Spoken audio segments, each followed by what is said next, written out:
All right, what's going on YouTube? It's Matt here. I wanted to do a video today of a full play-by-play video on how you can go from no experience to getting your first medical device sales job. You most likely can get a full medical device sales job, like a full-line rep job, and you sometimes don't even have to go the assistant route first. You can get this from having no experience. I did. Now, I did want to preface this, as I don't know if I've actually explained it in previous videos, how I actually got my first job. So I was an athletic trainer prior to this. I was doing sports medicine at a clinic. We were helping out with COVID swabs, and this guy ends up pulling up, and he pulls up in this, actually, like a really, really nice vehicle. And I'm thinking to myself, I'm like, wow, this is interesting. I'm going to ask this guy what he does. So we kind of just like got to talking, and I was like, do you have a MyChart account? Because that's what we were using at the time to document if they were positive or negative for COVID. And he says I should because I'm with the doctors enough. Now, that kind of got me thinking, because he was a 75-year-old gentleman, really nice car. I'm like, what does this guy do? Like, I wonder what he does. So I asked him, I was like, what do you do? He's just like, I'm a med device sales rep. Like, I've been doing it for years, yada, yada, yada. So I started asking him, I was like, how do you get into that kind of role? I've been trying to look into how to do that for a little while. You know, I might be trying to shift careers.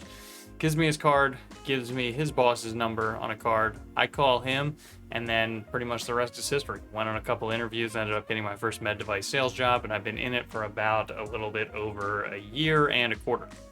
So with that being said, it's possible, but it is all about who you know, and I want to give you all the play-by-play instructions on how you can go from having zero experience to getting yourself a big boy job. So the key to the game in this is always going to be networking and who you know, because these people are going to have to pull you in, and they're going to have to root for you in order to get you a job where you don't have any numbers to back you up. Hence the no experience part. So people got to be willing to take a chance on you and lose money on you potentially if they're going to bring you in. So number one, what I would do is within your network, try and find people, anyone you might know who might have friends in medical device sales, anything like that you might know. Ask a friend to reach out for you, see if you can get in touch with them, maybe get them a coffee, see if there's any doctor friends that you know, relative wise. If there is, maybe you could get them to ask the doctor sort of what they use, who that person is, and just sort of like start creating these little like networks and little weaves and trying to figure out and put people in different places that you can connect with and reach out to. Now, after that, what I want you to do is download Sales Navigator. It is a paid service of $105.99 a month on LinkedIn, and pretty much what this allows you to do is this allows you to reach out to people, send them messages called, I think it's like LN mail or in mail, something like that, where you can actually send them messages without being connected to them. Now, this becomes important because sometimes regional sales managers, territory managers, other people, if they don't know who you are, they're not going to connect with you. So you can at least write them a message, start reaching out. Sales Navigator also has an amazing feature that lets you sort of filter your preferences. So you can actually type in a little, search bubble, regional sales manager, Boston Scientific, that kind of thing.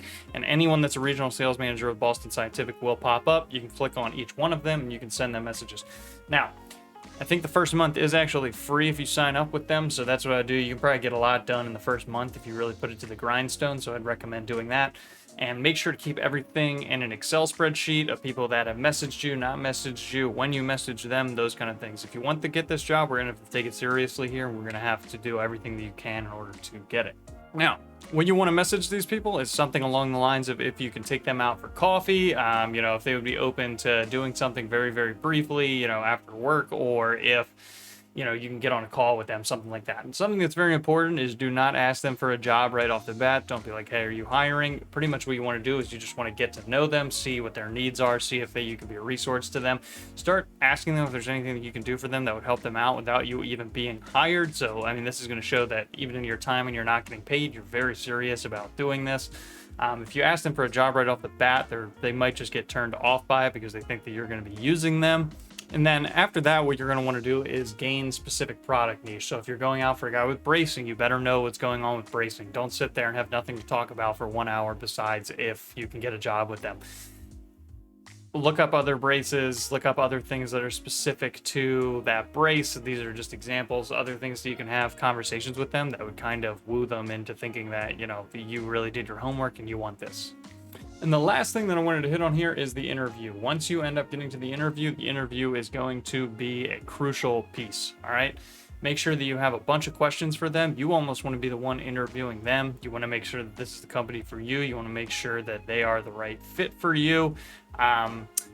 Make sure, and this is probably the biggest tip that I can give you, make sure that you leave that interview with a plan of action for the next steps. Don't just be like leaving it in a position where they can say, oh, we'll call you if we're interested kind of thing. Like, they're not going to call you if that's the case. If they're interested in you, they're going to be setting up next steps. So if you're closing out this interview, it doesn't really seem like it's going anywhere, make sure that, you're ready to do something to sort of kick it into gear, get them back on track, and, just really make sure and fire into them that you are the best candidate.